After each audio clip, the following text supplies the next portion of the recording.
तो फिर से हमारे एक नए वीडियो में आप लोग को स्वागत है। आज के इस वीडियो में बात करने वाला हूं उन सभी स्टूडेंट के लिए जो स्टूडेंट 2021 में एग्जाम देने वाले हैं। तो आज के इस वीडियो में कंप्लीटली बात करूंगा कि किस तरह से आप लोग को एग्जाम में तैयारी करना है, जिससे आप एग्जाम में अच्छे स्कोर कर सकते हैं, अच्छे मार्क्स ला सकते हैं। उनके लिए आज के मैं इस वीडियो में बताऊँगा 10th और 12th दोनों स्टूडेंट के लिए, जो भी स्टूडेंट आप लोग एग्जाम 2021 में देने वाले हैं। तो इस वीडियो को लास्ट तक जरूर देखिएगा। साथ ही साथ आप लोग को मैं बताऊंगा टिप्स के माध्यम से, जैसे कि आप लोगों को जिस टिप्स पर अगर मैं बता रहा हूँ उस टिप्स पर अगर आप लोग काम करते हैं तो एग्जाम में अच्छा स्कोर कर सकते हैं। तो चलिए वीडियो को शुरू करते हैं। सबसे पहले हम आप लोग को उन सभी स्टूडेंट को बता देना चाहता हूँ जो स्टूडेंट 10th और 12th के एग्जाम देने वाले हैं 2021 में। तो सबसे पहले आप लोग को एग्जाम में जाने से पहले आप लोग को एग्जाम पैटर्न के बारे में जान लेना बेहद ही ज़रूरी है, क्योंकि अगर आप लोग को एग्जाम पैटर्न के बारे में आप लोग को पता नहीं होता है कि क्या आप लोग को सिलेबस है, कितना आप लोग को पढ़ना है, किस आधार से आप लोग को एग्जाम लिया जाता है, उनके बारे में आप लोग को जान लेना बेहद ही ज़रूरी है,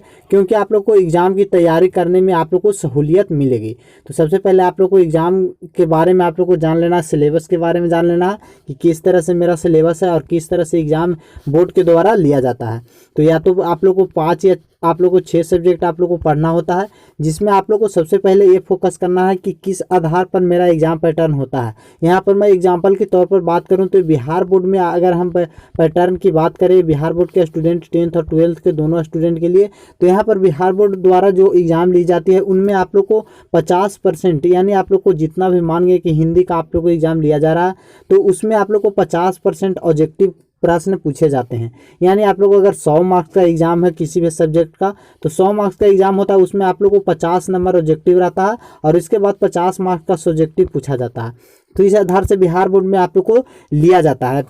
एग्जाम पैटर्न लिया जाता है। तो सबसे पहले आप लोग को एग्जाम पैटर्न के बारे में समझ लेना है, और साथ ही साथ बिहार बोर्ड के मैं एग्जाम्पल के तौर पर बताया हूँ कि 50% ऑब्जेक्टिव पूछा जाता है। तो एग्जाम पैटर्न को समझ लेना बेहद ही ज़रूरी है। साथ ही साथ हम अब चलते हैं सेकेंड स्टेप के यहाँ पर बात करें तो सेकेंड स्टेप में आप लोग को सबसे पहले जानना है कि आप अपने सब्जेक्ट को चूज करना है कि किस सब्जेक्ट में हमें पढ़ने में कमज़ोर हैं और किस सब्जेक्ट में हम पढ़ने में बहुत अच्छा तेज़ हैं। तो इस आधार से अगर आप लोगों को पॉइंट बनाते हैं कि मैं इस सब्जेक्ट में मान गए कि आप लोगों को साइंस, मैथ या सोशल साइंस में आप लोगों को पढ़ने में बहुत अच्छा लग रहा है, और ऐसा बात किया जाए संस्कृत और इंग्लिश में आप लोग को पढ़ने में कमज़ोर है, तो इस आधार से आप लोग को बात यहाँ पर किया जाए तो जो भी सब्जेक्ट में आप पढ़ने में कमज़ोर है उस सब्जेक्ट को आप ज़्यादातर फोकस करिए, ताकि आप लोग एग्जाम में अच्छे स्कोर कर सकते हैं। क्योंकि यहाँ पर बात किया जाए तो मान गए कि आप लोग को साइंस, सोशल साइंस और मैथ में अच्छे स्कोर कर रहे हैं, पढ़ने में आप लोग अच्छे हैं, तो जो भी है बहुत सारे ऐसे बच्चे होते हैं जो पढ़ने में जो सब्जेक्ट अच्छा लगता है उसी सब्जेक्ट को स्टडी करता है, और इसके बाद जो भी सब्जेक्ट में कमज़ोर होता है उसे दिन पर दिन आप लोग को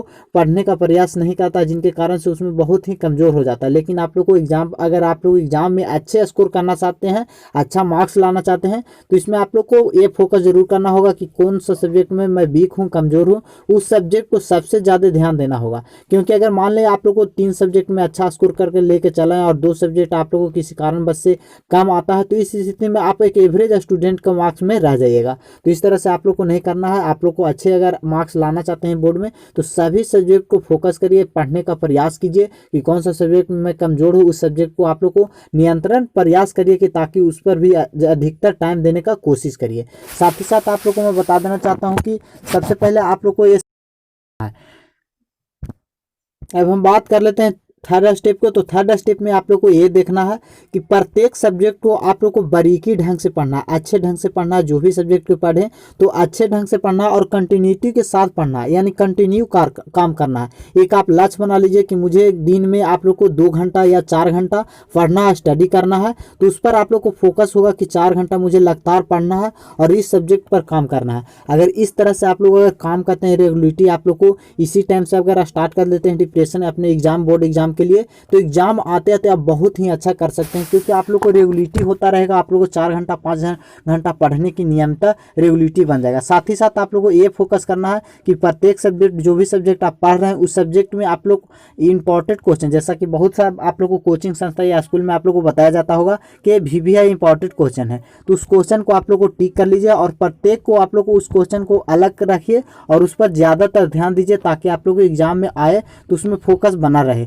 साथ ही साथ आप लोगों को बता देना चाहता हूँ, अगर एग्जाम में आप लोग अच्छे मार्क्स लाना चाहते हैं तो उसके लिए आप लोग को हेड राइटिंग को सुधार करना बहुत ही ज़रूरी है। क्योंकि अगर आप लोग सभी सब्जेक्ट में अच्छा है, अगर आपका हेड राइटिंग गलत है, हेड राइटिंग अच्छा नहीं बैठता है, गंदा दिखाई देता है, साफ साफ लिखने की कोशिश करिए। तो इसमें आप लोग को बोर्ड एग्जाम में जो होता है, कॉपियाँ चेक करने वाले टीचर होते हैं, वो सीधा आप लोग को कॉपी पर देखते हैं कि किस तरह से आप लोग का स्टूडेंट देखें। अगर अच्छा से लिखा हुआ रहता है, साफ साफ दिखाई देता है, तो आज चेक करने वाले को अच्छा लगता है और वे अच्छा मार्क्स देते हैं। तो इस तरह से आप लोग को हेड राइटिंग के ऊपर ध्यान भी देना है। और साथ ही साथ आप लोग को बता देना चाहता हूँ कि हेड राइटिंग को लिखने स्पीड बनाइए, ताकि आप लोग को देखिए कि एक क्वेश्चन को मैं कितना देरी लगता है मुझे सोल्व करने में। अगर टाइमिंग से आप सोल्व करते हैं तो इस स्थिति में आप लोग, मैं 100% की गारंटी देता हूं कि अच्छे स्कोर कर सकते हैं। अभी से आप लोग को प्रत्येक सब्जेक्ट पर फोकस करना और प्रत्येक सब्जेक्ट को लिखने का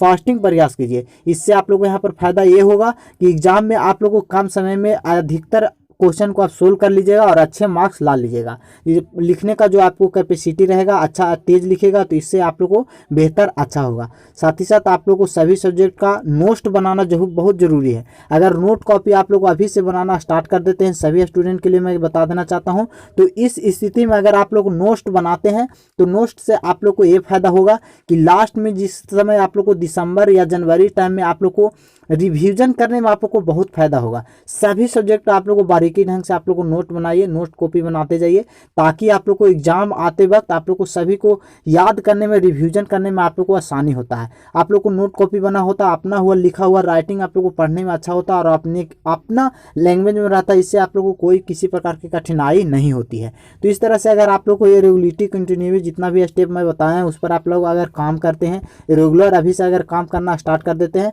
तो मैं आप लोग को 100% बताता हूं कि आप लोग एग्जाम में अच्छे स्कोर कर सकते हैं। तो ये छोटा सा नोटिफिकेशन था आप लोग के लिए, जान लेना सभी स्टूडेंट के लिए जो 2021 में एग्जाम देने वाले हैं। तो ये वीडियो कैसा लगा, आपको किसी प्रकार की भी परेशानी होती है तो कमेंट करके अपना राय जरूर बताइए। साथ ही साथ जो भी स्टूडेंट इस चैनल पर पहली बार आए हैं तो चैनल को सब्सक्राइब करके बगल वाले घंटी को प्रेस कर लीजिए, क्योंकि इस पर चैनल पर भी आप लोग उस बोर्ड की तैयारी करवाई जाती है। तो मिलते हैं नेक्स्ट वीडियो में, तब तक के लिए जय हिंद, जय भारत, वंदे मातरम।